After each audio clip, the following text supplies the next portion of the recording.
విశ్వశక్తి సహాయంతో డబ్బు, ఐశ్వర్యం మీ సొంతం చేసుకోండి. కేవలం రూ. 999కి లా ఆఫ్ అట్రాక్షన్ వర్క్షాప్. తేదీ అక్టోబర్ 25. నమస్తే, నేను మీ మాధురి. అన్నదాన ప్రక్రియ ఎలా చేయాలి, ఎవరు చేయాలి, ఎప్పుడు చేయాలి, ఇవన్నీ డీటెయిల్గా చెప్పడానికి మనతో పాటు ఉన్నారు శ్రవంతి గారు, లా ఆఫ్ అట్రాక్షన్ కోచ్. నమస్తే అమ్మ. అసలు అన్నదానం అంటే ఏంటి, అది ఎవరు చేయాలి, ఎవరికి చేయాలి, ఎలా చేయాలి?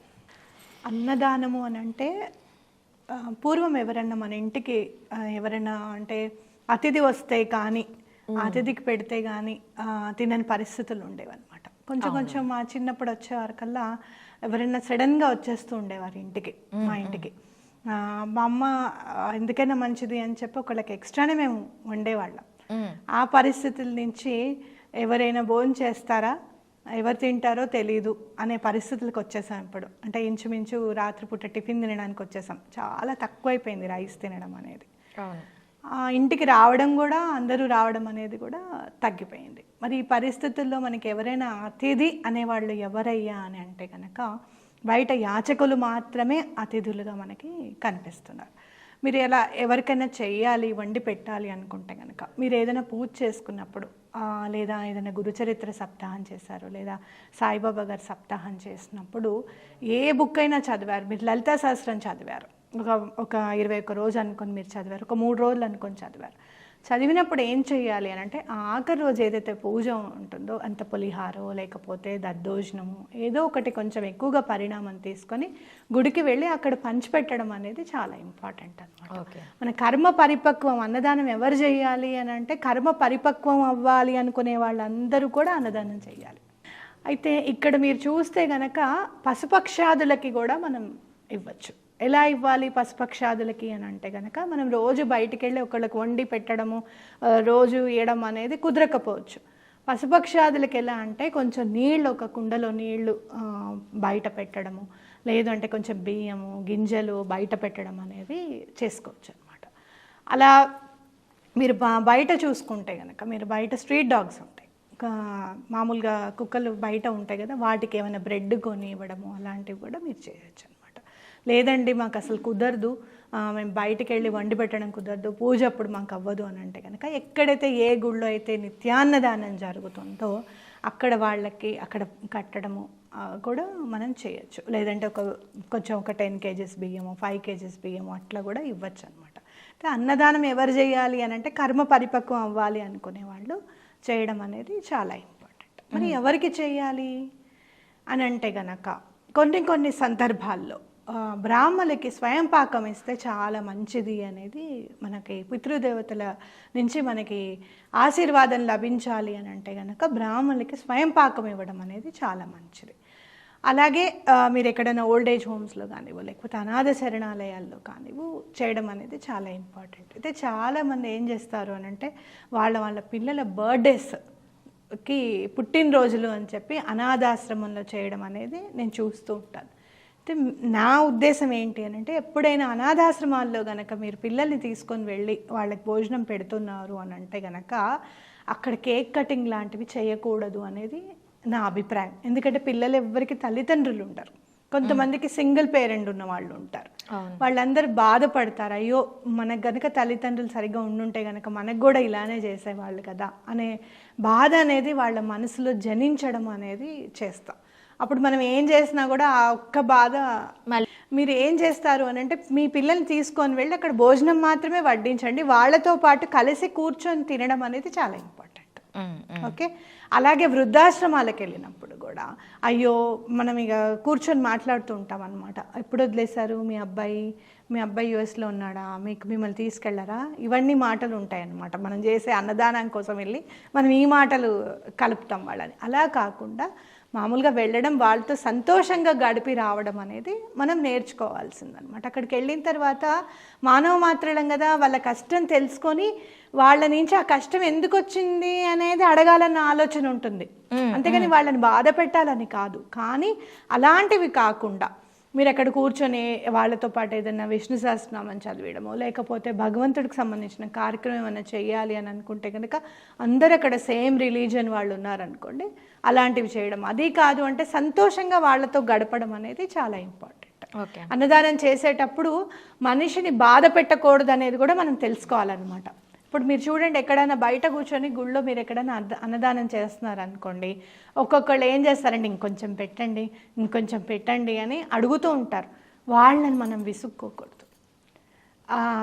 పెట్టాం కదమ్మా, అందరికీ కావాలి కదా అని అనకూడదు అనమాట. వాళ్ళు అడిగినప్పుడు పెట్టండి, తప్పేమీ లేదు. మన ఇంటెన్షన్ ఏంటి అని అంటే అందరికీ ఉంటుంది కదా, ఇక్కడ వీళ్ళకే మళ్ళీ పెట్టే బదులు అందరికీ ఉంటుంది కదా అని మనం అనుకుంటాం. కానీ వాళ్ళు ఎందుకు అడుగుతున్నారో మనకు తెలియదు. మీరు దత్తాత్రేయ స్వామి విషయంలో వస్తే కనుక, ఒక్కొక్కసారి దత్తుడు మనం అనుకుంటాం లేని వాళ్ళకే పెట్టాలి అని అనుకుంటాం. దత్తుడు ఒక్కొక్కసారి ఎలా వస్తారంటే చాలా ఇన్షర్ట్, ప్యాంటు, ఇన్షర్ట్ అన్నీ వేసుకొని నీట్గా కూడా వస్తారనమాట. వీళ్ళెందుకు అన్నదానం తీసుకుంటున్నారు, వీళ్ళు కూడా తీసుకోవాలా అనే ఆలోచనతో మనం ఉంటాం. అట్లా కాదు. మీరు ఒక అన్నదానం చెయ్యాలి అనుకున్నప్పుడు అవతల వ్యక్తి చినిగిన బట్టలు వేసుకున్నాడా, సూటు బూట్ వేసుకున్నాడా, లేకపోతే కొంతమంది మనం ప్లేట్ తీసుకోండి పెడతామని అంటాం, ఒక్కొక్కసారి చెయ్యి చాపుతారు. ప్లేట్ తీసుకోండి అని అంటే కూడా చెయ్యే చాపుతారు. ఇట్లా అలా పెట్టామా ఎలా అనేది మీరు ఆలోచించకూడదు అనమాట. ఇక్కడ ఎలా వచ్చిన వాళ్ళకి అలా పెట్టడం అనేది ఇంపార్టెంట్. మీరు ఎక్కడా కూడా మన బుద్ధిని యూజ్ చేయకూడదు. మన మనసుని అయ్యో పెట్టాలి అని అనుకుంటున్నాం, అది మాత్రమే చేసుకుంటూ వెళ్ళాలి. అక్కడ ఎక్కడైనా మనం ఏదన్నా అలా అనుకున్నాం అనుకో, మిస్ అవుతాం అనమాట. ఒక్కొక్కసారి వాళ్ళు వెళ్ళిపోయిన తర్వాత స్ఫురణకు వస్తుంది, అరే స్వామి వచ్చారేమో అని చెప్పి. అర్థమైందా మీకు? కాబట్టి ఎవరు ఎలా వచ్చినా వాళ్ళకి పెట్టడం అనేది ఇంపార్టెంట్గా తీసుకోవాలి. మనం ఎప్పుడైనా కూడా దత్తాత్రేయ స్వామి అనగానే మనకు గుర్తుకొచ్చేది మాధుకరం. అంటే అన్నం వండి నలుగురికి పెట్టడం అనేది చాలా ప్రాశస్త్యమైనది అని ఖచ్చితంగా చెప్పుకోవచ్చు. ఈ మధ్య కాలంలో నేను ఇంట్లో ఉన్నప్పుడు కూడా ఎవరైనా వస్తే భోంచేశారా అని అడగడం, వాళ్ళ టైంకి వచ్చినప్పుడు ఒక్కొక్కసారి ఎట్లా ఉంటుంది అని అంటే మనం అంతా వండేసేసుకుని ఇంకా అయిపోయింది ప్రశాంతంగా కూర్చుందాం, ఇంకా ఏటీవీనో కాసేపు చూద్దాం అనుకున్నప్పుడు కొంతమంది కాల్ చేస్తారు, అక్క ఇంట్లో ఉన్నారా, భోజనానికి వద్దాం అనుకుంటున్నాము అట్లా అని కాల్ చేసినప్పుడు లేదు రండి అని చెప్పి మనం వండి పెట్టడం అనమాట. అంటే దత్తగురు పరంపరలోకి వచ్చినప్పుడు, ఆయన అనుగ్రహంలోకి వచ్చినప్పుడు మనం ఎవరికైనా కూడా భోజనం వండి పెట్టాలి అనేది ఇంపార్టెంట్గా తీసుకోవాలి అనేది నా భావన. అందుకే కురువపురంలో వండి పెడదాం, ఈసారి అక్కడ చేద్దాం మాధుకరము అని చెప్పింది. ఎందుకు అని అంటే స్వామివారు అక్కడ విశేషమైన ఇంపార్టెన్స్ ఇచ్చారనమాట మాధుకరానికి. వండి పెట్టడం అనేది స్వయంగా ఆయనే వండి పెట్టారు అని అంటే మీరు చూస్తే కనుక సాయిబాబా గారు కూడా మీరు చూడండి వండి ఆయన పెట్టేవారట. వేడివేడి దేగిజాలు ఆయన చేతులు పెట్టి అన్నం కలిపినది కూడా మనం చూస్తూ ఉంటాం. అంటే ఏంటి, ఎవరైనా కూడా దత్త పరంపరలో ఉన్న వాళ్ళు ఎవరైనా కూడా, అవధూతలు ఎవరైనా సరే, గురువులు ఎవరైనా సరే అన్నం వండి పెట్టడానికి చాలా ఇంపార్టెన్స్ ఇచ్చారు అని ఖచ్చితంగా మనకి అక్కడ మన గుడి సంస్థాన్ ట్రస్ట్ వాళ్ళది మీరు వండే ప్రక్రియ చూస్తే అసలు మొత్తం అంతా సోలార్ టెక్నాలజీ యూజ్ చేసుకొని వండుతారన్నమాట. మీకు అది బీబీసీ న్యూస్లో కూడా చూపించారు వాళ్ళు అసలు సోలార్ ఎలా పెట్టారు ఏంటి అని చెప్పి. ఇంతమంది వచ్చి భోంచేస్తారా ఇక్కడ అని చెప్పి మనకు అనిపిస్తుంది. బాబా గారు కూడా 5 ఇళ్లలో ఆయన మాధుకరం చేసి భిక్ష తీసి మళ్ళీ పశుపక్షాదులు కుక్కలు అవి తినేసిన తర్వాత ఆయన తినేవారట. అంటే ఏంటంటే అన్నదానానికి ఎంత ఇంపార్టెన్స్ ఇచ్చారు, భోజనం పెట్టడానికి ఎంత ఇంపార్టెన్స్ ఇచ్చారు అనేది మనం తెలుసుకోవాలి. అలా నాకు అనిపించినప్పుడు ఒకళ్ళు ఇక్కడ ఇంట్లో కూడా నేను స్టార్ట్ చేద్దాం అనుకున్నప్పుడు ఒకళ్ళు కాల్ చేశారు, సత్యనారాయణ గారు అని చెప్పి. ఆయన కాల్ చేసి అమ్మ నేను 4 బియ్యం బస్తాలు పంపిస్తున్నాను, మీరు మాధుకరంలో యూస్ చేయండి అని చెప్పారనమాట. అప్పుడు నాకు అనిపించింది, ఓహో ఇది ఇంకా ఆగేది కాదు, మనం ఎప్పుడు కావాలనుకుంటే అప్పుడు, మనం ఎలా కావాలనుకుంటే అట్లా మనం ఇది కంటిన్యూ చేయాలి, నెలకి కనీసం ఒక్కసారన్నా ఇంటి నుంచి వెళ్ళాలి అనేది నా భావన. అక్కడ గాణగాపురంలో ఉన్నప్పుడే, అక్కడ మాధుకరం చేస్తున్నప్పుడే, నేను గాణగాపురంలో ఉన్నప్పుడు శ్రీ గురు చరిత్ర అలాగే శ్రీపాద శ్రీవల్లభుల చరితామృతం కూడా చదవడం జరిగింది. అక్కడ ఉన్నప్పుడే కార్తీక పౌర్ణమి రోజు చేయాలి అనే సంకల్పం అనేది వచ్చిందనమాట. కాబట్టి అక్కడ ప్రాశస్త్యం శ్రీపాద శ్రీవల్లభులు కూడా వండి పెట్టడము అనేది చాలా ఇంపార్టెన్స్ ఇచ్చారు. కాబట్టి ఆ రోజు అక్కడ చేయాలన్న ఆలోచన కలిగిందనమాట. అయితే ఈ అన్నదాన ప్రక్రియలో అనుకునే వాళ్ళు పాల్గొనాలి అని దానికి ఏమైనా ప్రక్రియ ఉందా? వాళ్ళు ఏమైనా డైరెక్ట్గా రావాల్సి ఉంటుందా? డైరెక్ట్గా వచ్చినా తప్పేమీ లేదు. అక్కడ అన్నదానం వాళ్ళు చక్కగా వండే దాంట్లోనూ సహాయం చేయొచ్చు, అలాగనే వడ్డించే దాంట్లోనూ సహాయం చేయొచ్చు. లేదు వడ్డించేటప్పుడు అందరూ వండుతారు, వడ్డిస్తారు, కానీ ఒక్కొక్కళ్ళని పంపించడం, వాళ్ళకి అందిందా లేదా అని చూసుకోవడం, ఈ మానిటరింగ్ కూడా ఉంటుంది. ఆ మానిటరింగ్ కూడా ఎవరైనా చేయొచ్చు. సేవ తప్పకుండా చేయొచ్చు. మీరు ఎవరైనా కానీ తప్పకుండా రావచ్చు. వాళ్ళే డైరెక్ట్గా కురువపురం ఆ టైంకి కార్తీక పౌర్ణమి మేము ముందు రోజే వెళ్ళిపోయి అక్కడ ఉంటాము. మీరు కార్తీక పౌర్ణమికి మార్నింగ్ అక్కడ వచ్చేస్తే కనుక ఈ సేవలో పాల్గొనొచ్చు చక్కగా. ఓకే, ఇందులో పాల్గొనడానికి మనకి ఏమైనా పే చేయడానికి ఏదైనా అమౌంట్ అనుకుంటున్నారమ్మా? అన్నదానం చేయడానికి మాత్రమే అమౌంట్ అనుకుంటున్నాను. సేవకు మాత్రం నేనేమి అనుకోవడం లేదు. మీరు ఎవరైనా రావచ్చు.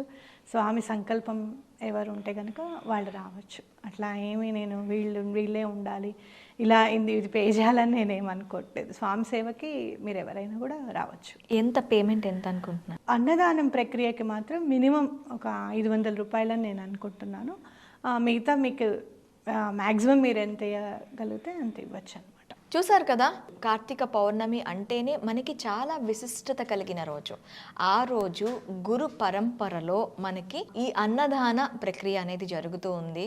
అన్నదానం ప్రాశస్యం అందరికీ తెలుసు. సో మీరు ఎవరైనా అన్నదానం చేయాలి అనుకుంటే స్క్రీన్ పైన స్క్రోల్ అవుతున్న నెంబర్కి వాట్సాప్ ద్వారా కనెక్ట్ అవ్వచ్చు, లేదు అంటే కాల్ చేయొచ్చు. మీరు ఫోన్పే, జీపే ఎలా అయినా సరే దానికి అమౌంట్ వేయచ్చు. వేసిన అమౌంట్ స్క్రీన్ షాట్ మాకు ఆ నెంబర్కి చేయాల్సి ఉంటుంది. స్క్రీన్ పైన స్క్రోల్ అవుతున్న నెంబర్స్కి కాల్ చేసి పూర్తి వివరాలు తెలుసుకోండి. థ్యాంక్ యూ అమ్మా.